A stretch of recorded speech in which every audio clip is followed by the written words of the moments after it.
1771માં સયાજીરાવ પહેલાં એ રાજા બન્યા, વડોદરા આવીને રાજા બન્યા. અને પછી શું થયું કે રાજાને પણ થોડું મ્યુઝિકનો ઇન્ટરેસ્ટ જાગે, લોકો ભજન મંડળી કામ કરે તો એમને લાગે. તો આપણે જે ફોકમાંથી ધીરે ધીરે પછી આ બધી રાગ રાગીની ને આ બધાની શરૂઆત થઈ અને ધીરે થયું. હવે જ્યાં તમને ખાવાનું, રહેવાનું અને તમારા કલાની કદર થતી હોય ત્યાં લોકો આવીને રહે. એ પ્રથા આજે પણ ચાલુ જ છે. એ રીતે અહીંયા ઘણા બધા લોકો આવ્યા અને ગાયકવાડ સમયમાં 1771 પછી આ સમયમાં ધીરે ધીરે અહીંયા અલગ અલગ જગ્યાએથી મંડળીઓ આવવાની શરૂઆત થઈ.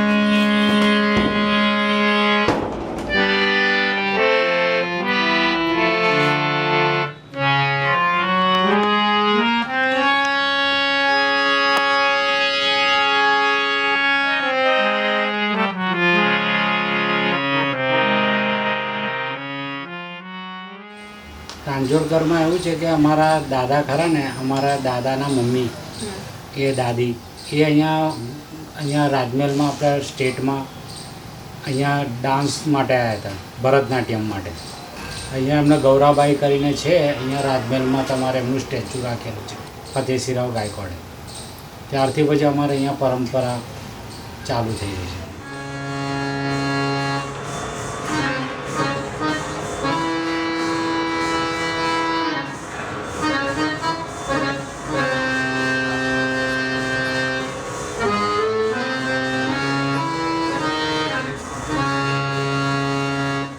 મારા જે દાદા હતા ને એ સૌથી પહેલાં સારંગી વગાડે ત્યાં રેડિયો સ્ટેશનમાં જતા હતા ને પછી પપ્પા ને પછી ધીરે ધીરે પછી દાદા રિપેર કરવા લાગ્યા. પછી મારા પપ્પાને પછી મારા કાકાને એમને જ્યારે વ્યવસાય આપ્યો શીખવાડ, જેવી રીતે હમણાં મારી પોઝિશન છે એ પોઝિશન ધીરે ધીરે શીખ્યા ને પછી તે લોકોએ આખો વ્યવસાય ચલાવ્યો અમારો. આમાં શું છે, અમારી પરંપરા જ છે પહેલેથી. એટલે મારા પપ્પા બી ઓર્કેસ્ટ્રામાં જે આખા અહીંયા ગુજરાતમાં સૌથી પહેલાં એકોર્ડિયન લાવનારા જ મારા પપ્પા, જે રાજ કપૂર જે સંગમમાં જે વગાડે છે ને એકોર્ડિયન, એ મારા પપ્પા પહેલે લાવ્યા હતા ગુજરાતમાં સૌથી પહેલે.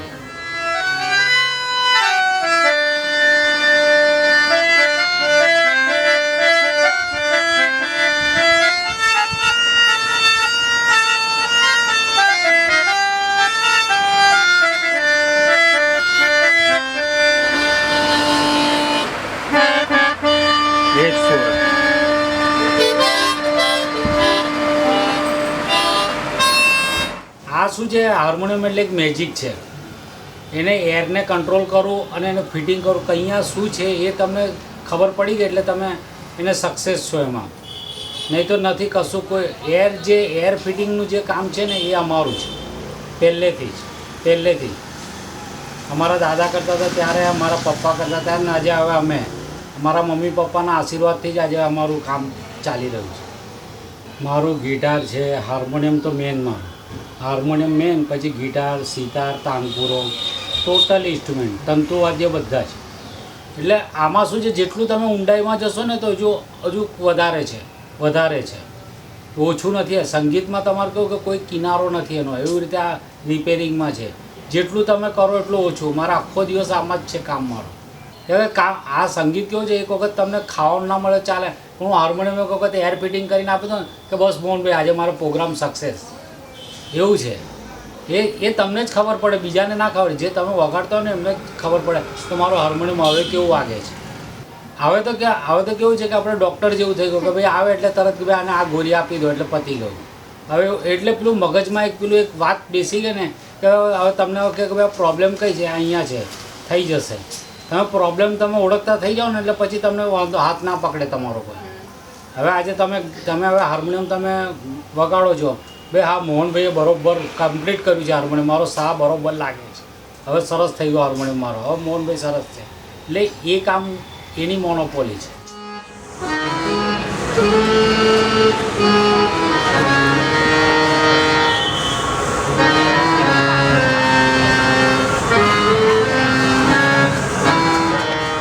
टाइम पे जो सॉन्ग सब बनाते थे मोहम्मद रफ़ी जी, लता मंगेशकर, बहुत बड़े लीजेंडरी आर्टिस्ट थे, तो मतलब उनके साथ भी उठना बैठना रह चुके हैं और मैं बहुत लकी हूँ। सो मतलब मुझे ऐसे ग्रैंडफादर मिले हैं।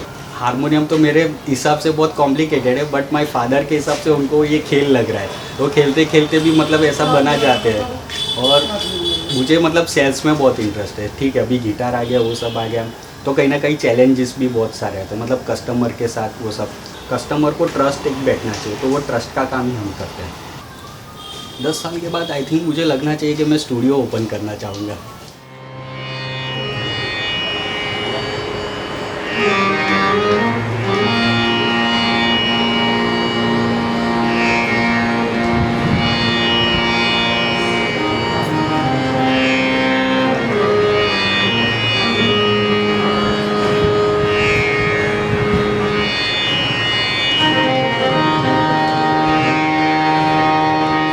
આ અમર છે બેન, આને કોઈ દિવસ હવે હમણાં જે લતાજી છે હમણાં જે કેટલું બધું એમને યાદ કરે છે, હજુ જીવિત જ છે. એ ખાલી એક જ ગાયન ગાય એટલે તમારું બધા ઠંડા થઈ જાય. એમને ગોડ ગિફ્ટ છે, એવું આ ગોડ ગિફ્ટ છે, ગોડ ગિફ્ટ છે બેન. આ સંગીત તો નથી કોઈ દાડો નહીં, આ જીવિત જ છે.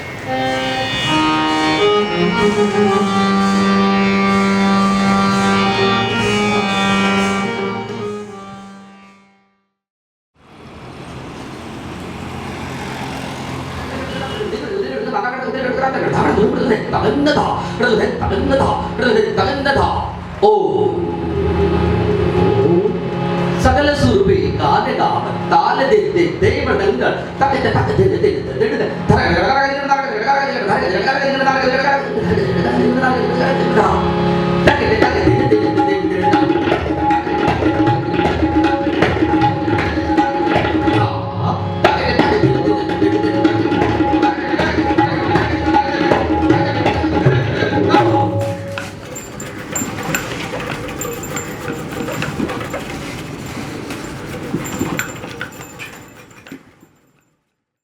મને 35 વર્ષ છે આ લાઈનમાં. હા, અને મારા દાદા પરદાદાએ શરૂઆત કરેલી અમને, એટલે લગભગ 175 વર્ષ જૂનું થયું એમ. દાદા પરદાદા એટલે અંબાલાલ બેસેદાસ હતું દામનું, ત્યારથી અમારું વંશપરાગત ચાલી રહ્યું છે. એટલે અમારું ગાયકવાડ ટાઈમની દુકાન છે અમારે, એમ ગાયકવાડ શાસન જે કહેવાય આપણું ત્યારની. એને આજે હાલમાં બી એમના મ્યુઝિયમમાંથી લઈને એમના દરબારમાં બી તબલા છે આપણા એમ એમના. એટલે મારા પરદાદાએ આપેલા છે, અમે તો નથી આપ્યા. મારા દાદા પરદાદાએ જે ફૈયાજ ખાન ઉસ્તાદ જે કે રાજઘરાનામાં કહેવાતા એમનું કામ કરેલું છે એમને. પછી ફિલ્મ ઇન્ડસ્ટ્રીમાં કામ કરેલું છે એમને બધું. મારા દાદાના ફાધરે હા, જે જૈમિની સ્ટુડિયો જે નામ સાંભળ્યું હશે, જૈમિની સ્ટુડિયોમાં ઇન્સ્ટ્રુમેન્ટ બધા આપેલા એમને. એટલે એ ટાઈમમાં એ જમાનામાં દરેક આકાશવાણીના કામ બી બહુ કરેલા એમને. બોમ્બે આકાશવાણી, દિલ્હી આકાશવાણી, અમદાવાદ આકાશવાણી. એટલે અમારામાં એક જોમ હતું કે ભાઈ અમે ફાધરને બી ઈચ્છા હતી કે તમે નોકરી કરો, પણ મારા દાદા જે અમને ઇતિહાસ અમારી હિસ્ટ્રી કીધી લેતા હતા કે નહીં, હવે અમારે કામ આ જ કરવું છે એમ. અત્યારે ઘણું ડેવલપ થઈ ગયું. અંદર સ્કેલ ચેન્જર તબલા કહેવાય છે, પછી અંદરના શાહીવાળા તબલા આવે છે, પછી ઘણી ટાઈપના તબલા આવે છે. પણ જે અમારી પોતાની બનાવટ, અમારી એટલે જે અમે પોતે બનાવી રહ્યા છીએ, અમારે જે તબલા મેકર્સ કહેવાય એમ, હું પોતે એકલો નહીં પણ જે તબલા મેકર્સ છે બધા સમગ્ર જે પદ્ધતિ તબલા ચાલે એ જ પદ્ધતિના તબલા અત્યારે વેચાણ વધારે છે. દરજી કામ લો કે મોચી કામ લો કે કંઈ બી કામ છે, એમાં દરેકમાં મશીનરી આવી ગઈ કે મિનિટોમાં કામ થતું થઈ ગયું. જ્યારે અમારું આજે ખબર નથી કેટલા વર્ષનું છે, આ 1500 2000 વર્ષ પહેલાંનું હશે કે ખબર નહીં ક્યાંનું છે, પણ જે મૂકી ગયા છે અમારા માટે રોચી, જે અમારા માટે સંશોધન કરીને અમારા માટે અમે કરી રહ્યા છીએ, એ અમારે એમનો ઉપકાર છે. 3 જાતના વાણિયા હતા, પાંચા, દશા અને વિશા વાણિયા છે. તે પાંચા વાણિયામાં ગણાતા હતા અમે. પણ અમારા સમાજે કંઈક શિવનું ડમરું બનાવેલું છે, એ ખબર નહીં શું હતું, હવે ઇતિહાસ આ બોલે છે અમારી પાસે. અને ડમનું ઘર બાંધનારું, એટલે હવે ઘર નામ પડ્યું અમારું. આ બનતા તો ટાઈમ લાગવાનો છે, એમાં પ્રોસિજર બધો એમ. જે દર લાકડું આવે લાકડા પર ઉપર ચામડું બેસાડે, ચામડાને સુકાવા દેવું પડે, સુકાયા પછી એને શાહીનું કામ થાય, શાહીનું કામ પછી ટ્યુનિંગ હોય અને ફાઇનલ પછી બને તબલું અમારી પાસે એમ. એટલે એક દિવસમાં એક તબલું બને એમ, એટલે વ્યવસ્થિત બનાવવા માટે એમ. બાકીનું બનાવનારા 5 તબલાય બનાવે છે. અમારું કામ જ મુશ્કેલવાળું છે. એક બી પ્રોડક્ટ એવી નથી કે સીધું સાદું બને છે. હા, એટલું ઇમ્પ્રુવમેન્ટ આવ્યું અંદર અમારામાં કે જે ઢોલક છે એમાં નટબોલ્ટ લાગતા થઈ ગયા, અમુકમાં એ બધું ફેરફાર આવી ગયો, પ્લાસ્ટિક સ્કીન આવી ગયું, એટલે થોડીક મહેનત ઓછી થઈ ગઈ.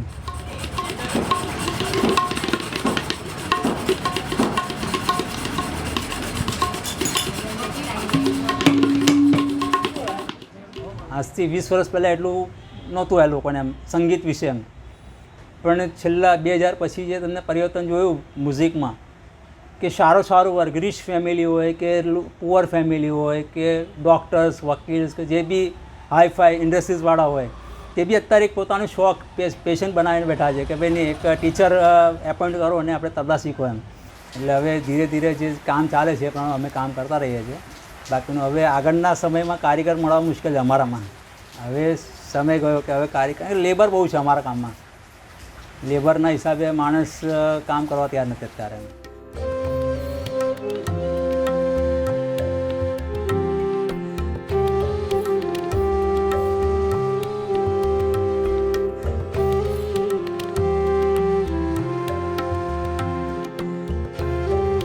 પખાવત છે, તબલા છે, ઢોલ, ઢોલક, મૃદંગ વગેરે બધી જ વસ્તુનું અહીંયા બનાવવામાં અને રિપેરિંગ કરવામાં આવે છે. અહીંયા ગાડી જયેશભાઈની શોપમાં મોટામાં મોટા અત્યારે આજના દિવસમાં ભારતના જે પખાવજ વાદક છે ભવાની શંકર, એ પોતે પણ અહીંયા આવીને જયેશભાઈ જોડે મુલાકાત કરી ગયેલા છે. જયેશભાઈની ખૂબી એ છે કે વેસ્ટમાંથી બેસ્ટ બનાવે છે.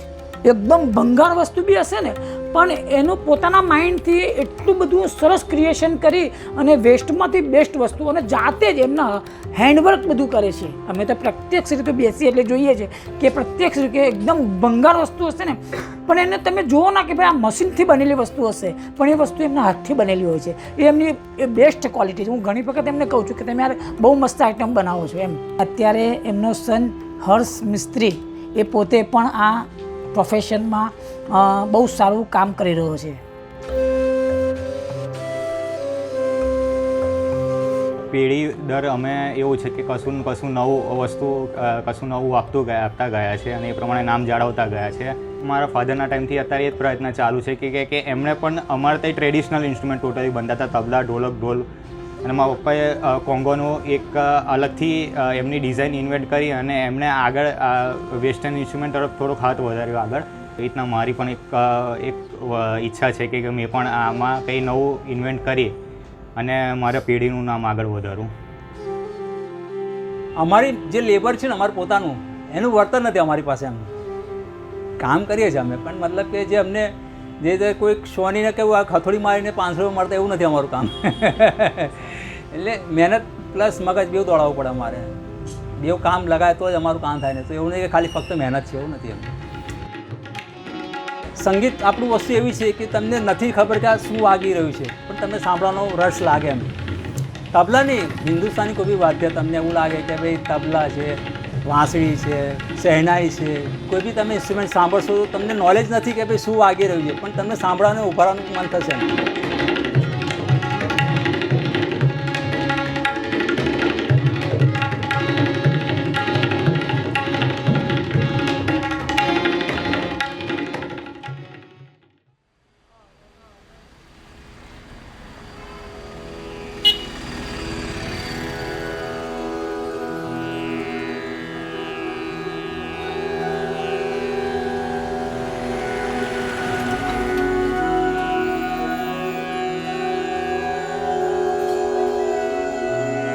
बचपन से ही मेरा खेलना यानी दुकान में जाना, ये लोग जो काम कर रहे हैं इंस्ट्रूमेंट के ऊपर, मेरे ताऊ जी और पिताजी, वो देखना और उनको परेशान करना.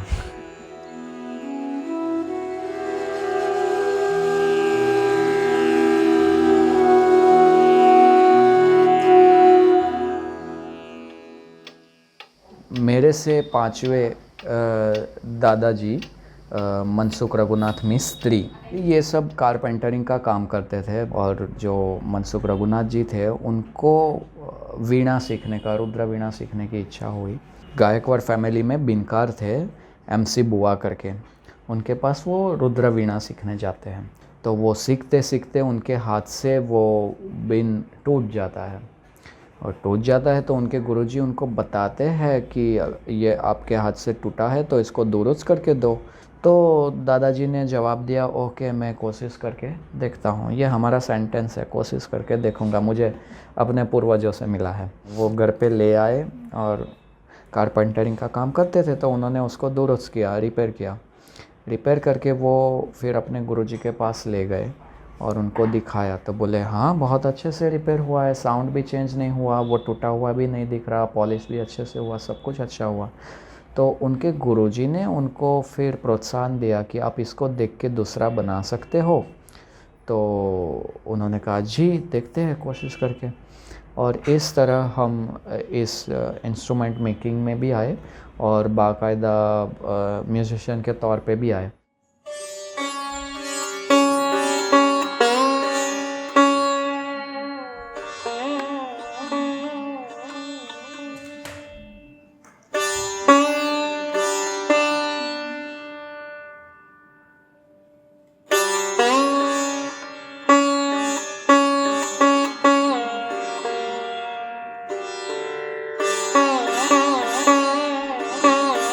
तो यही पता नहीं चलता कि मैं कैसे बनाने लगा और कैसे उसकी बारीकियां मैं सीख रहा हूँ, मुझे आज तक नहीं पता है। लेकिन हाँ, मैंने जब 2014 में पहली रुद्रवीणा बनानी चाही तब मेरे म्यूज़िक के जो गुरुजी है पंडित मानिक मुंडे जी पखावज के, उन्होंने मुझे सपोर्ट किया था। पिताजी ने और ताऊ जी ने मना किया था, बोल रहे थे हमने इतने साल में नहीं बनाई तो वो कैसे तुम बनाओगे, ये वो फलाना। बोले अब तुम्बे भी नहीं मिलते, क्योंकि तुम्बे का एक परफेक्ट प्लेस है पंढरपुर, वहाँ से ही आते हैं। तो इतने साल में यानी 60 साल तक कुछ इंस्ट्रूमेंट्स हमारे यहाँ नहीं बने थे, बाहर से रेडीमेड इंस्ट्रूमेंट आते थे जैसे कि मीरज और कलकत्ता के। तो बोले अब हमारा कोई कांटेक्ट नहीं है, हम कैसे तुम्बे लाएंगे वगैरह वगैरह। लेकिन उस समय मुझे एक जुनून था और जो म्यूज़ियम की वीणा है उसकी पुरानी फ़ोटो मेरे दिमाग में थी कि मुझे करना है बस कुछ भी करके। तो मुझे याद है मैं 1 महीना तक रात को सोता नहीं था, कंटिन्यूस मेरे दिमाग में यानी मेंटली मैं वीणा बना रहा था। यानी ये लकड़ी काटते समय मुझे यहाँ पे क्या दिक्कत आ सकती है, अच्छा ऐसा नक्काशी का काम करना है तो मुझे ये फ्लावर बनाने के लिए कैसे टूल्स लगाने पड़ेंगे। तो ऐसा मेरा अनुभव रहा और मैं उसको मानता हूँ कि मेरे पूर्वजों यानी मेरे दादा परदादा का कुछ आशीर्वाद रहा और वही लोग मुझे रात को आके मुझे कुछ सिखा रहे थे, मैं ऐसा मानता हूँ।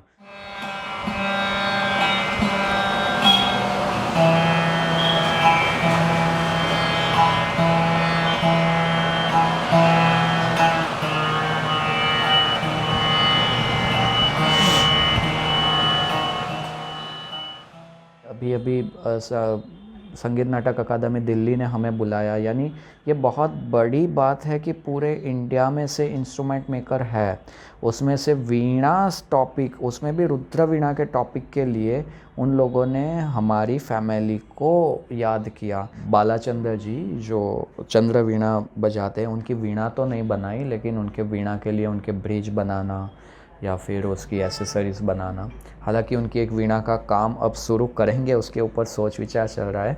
और दूसरे हैं बसंत काबरा जी जो कि माँ अन्नपूर्णा देवी जी के पट शिष्य रहे, सरोद बजाते हैं, जोधपुर में है। तो बसंत काबरा जी के दादाजी की एक रुद्रबीन मुझे रिस्टोर करने का मौका मिला। उसके बाद मुरारी बापू जी के लिए जो काम उसके ऊपर हुआ गोल्ड का और पेंटिंग का, वो तकरीबन 150-200 साल बाद वैसी वीणा बनी। लेकिन अगर गोल्ड का काम कर रहे हैं तो वो भी कितने लेयर पे होना चाहिए कि वो साउंड पे इफ़ेक्ट ना करे, वो सब देखते हुए उसको बनाना पड़ता है। तो वो सब मैं जैसे बोलता हूँ कि कृपा होने से वो मिल गया, क्योंकि मेरे पिताजी भी बताते हैं ऐसी वीणा हमने नहीं देखी। लेकिन हाँ, ऐसी वीणाएं ज़रूर है। पहले के समय में 2 प्रकार की वीणा चलती थी, एक तो पेंटेड और दूसरा था गोल्ड काम। हमने वो दोनों को एक ही में मर्ज किया और बीच में चित्र जी और उसके आगे पीछे की जो फ्रेमिंग बनेगी वो पूरी गोल्ड से की और उसमें यार्ली का उपयोग किया है क्योंकि यार्ली हमारे भारतीय संस्कृति की एक देन है कि वो और कीर्ति मुख का उपयोग किया है। वो सब नकारात्मक ऊर्जाओं को बाहर रखता है। और मुरारी बापू के पास जा रही थी इसीलिए रामायण के 10 चित्र लिए। हनुमान जी बापू को बहुत प्रिय है तो उसके एंड पार्ट में ऊपर की तरफ हेड में हमने एक कमल के फूल के ऊपर हनुमान जी बिल्कुल भजन मुद्रा में तानपुरा लेते हुए भजन कर रहे हैं वैसी एक मूर्ति बनाई जो इसको भी हमने गोल्ड से पूरा कवर किया और इस तरीके की एक वीणा बनाने का मौका मिला।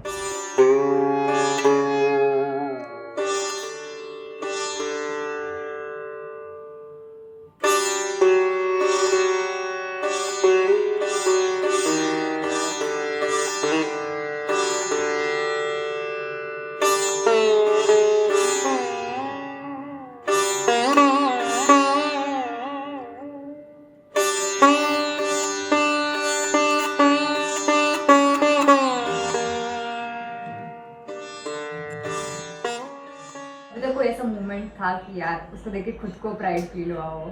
नहीं, अभी आना पता नहीं क्योंकि मेरे सामने तो अभी भी वो म्यूज़ियम की वीणा है ना कि उन्होंने उस टाइम पे क्या किया। अब उसके जो पम्पकिन है ना एक्चुअली पम्पकिन फ्रूट है, ओके, लॉकी फैमिली का एक फ्रूट है और उसमें भी वो कड़वा रहता है करेले की तरह तो उसको खा नहीं सकते।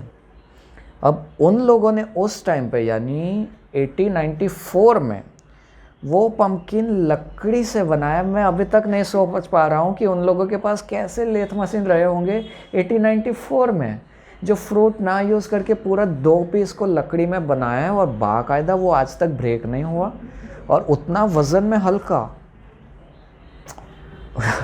गजब। और उसका पिकॉक देखो, उसके पैर कितने सुंदर निकाले हैं, जैसे पिकॉक उड़ रहा है वैसे मोड़े हुए, ऐसे लगता है कि अभी वो नीचे लैंड करके ऐसे पैर खोल देगा। गजब काम, यानी सोच नहीं सकता कि अब वो काम मुझसे कब होगा पता नहीं। हालांकि वो मटेरियल भी नहीं मिल रहा, आइवरी वगैरह मिल नहीं रही, लेकिन फिर भी तो मैं अपने आप को वो मानता ही नहीं कि मैंने कुछ किया। मैं हमेशा कहता हूँ कि ये सब पूर्वजों का है, मेरे गुरु का, मेरे माता पिता का कुछ आशीर्वाद है और मेरे आराध्य की कृपा है कि मैं ये सब कर पा रहा हूँ। मैं माध्यम हूँ, एक्चुअली वो सब हो गया है, सब निसर्ग में। मेरे गुरुजी हमेशा कहते हैं कि तुम ये मत सोचो कि ये बंदिश मीन्स पखावज का कोई कंपोजिशन तुमसे बना, तुम कोई नहीं हो। एक्चुअली वो निसर्ग मीन्स ब्रह्मांड में घूम रहा था, उस समय तुम्हारी फ्रीक्वेंसी मैच हो गई और तुम्हारे दिमाग थ्रू वो बाहर आ गया, वो तुम्हारे बाप का नहीं है।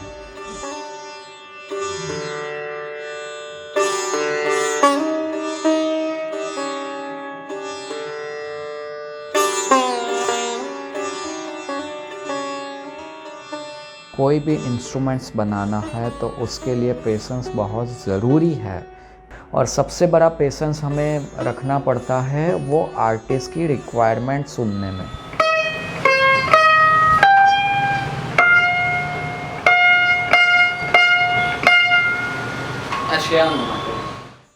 जो भी इंस्ट्रूमेंट्स है या म्यूज़िक है वो अपने भाव को प्रकट करने के लिए है।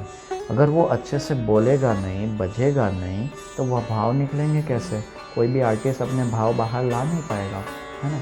तो उसके लिए उसका बोलना, उसकी चाल, उसका रख रखाव, उसके नक्काशी काम, उसका पॉलिश, उसकी तार, सभी एक चीज़ के ऊपर पेशेंस से काम करना बहुत ज़रूरी है। उसकी पॉलिश भी आज की तरह हम फर्नीचर पॉलिश यूज़ नहीं करते।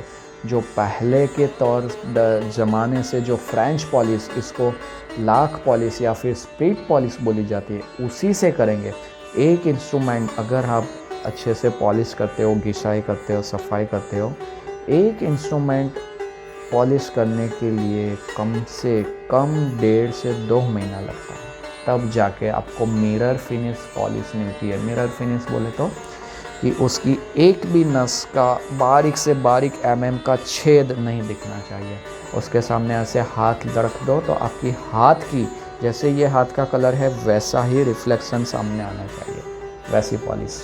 लोग बोलते हैं कि इतने बड़े इंच का सितार का तबली होना चाहिए, इतने मोटाई का तबली होना चाहिए, ये होना चाहिए। मैं कोई मेज़रमेंट नहीं मानता।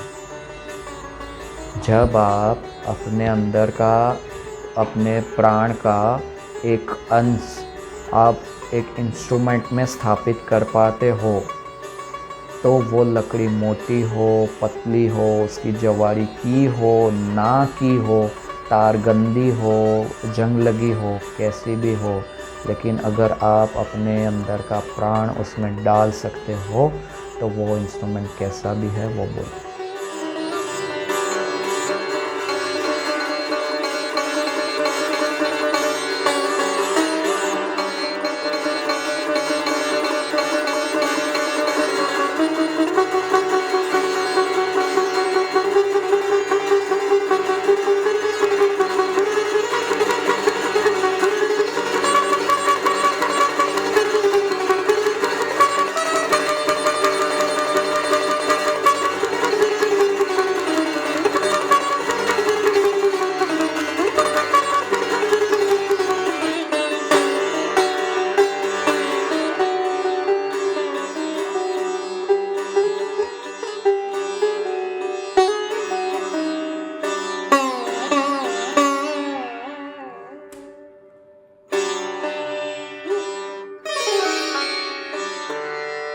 Huh?